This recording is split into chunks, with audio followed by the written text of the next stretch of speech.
25 তারিখে ইনশাআল্লাহ আপনাদের দয়া আল্লাহর রহমতে আমি দেশে ফিরে যাব।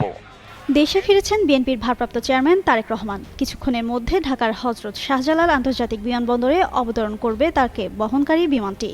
এরই মধ্যে তারেক রহমানের জন্য বিমানবন্দরে পৌঁছেছে বুলেট প্রুফ গাড়ি। সকাল 7টার কিছুক্ষণ আগে গাড়িটি বিমানবন্দরে পৌঁছায়। এই গাড়িতে করেই বিমানবন্দর থেকে নানা কর্মসূচিতে যাবেন তারেক রহমান। এর আগে গেল বুধবার বাংলাদেশ সময় রাত 10:15টায় লন্ডনের হিথ্রো বিমানবন্দরে পৌঁছান তারেক রহমান। এই সময় যুক্তরাজ্য বিএনপি নেতাকর্মীরা তার সঙ্গে ছিলেন। বিমানবন্দরে নিরাপত্তা বেষ্টনী পর্যন্ত গিয়ে তারা তাদের নেতাকে বিদায় জানান। পরে তারেক রহমান চেক ইন করে বিমানবন্দরের ভেতরে প্রবেশ করেন।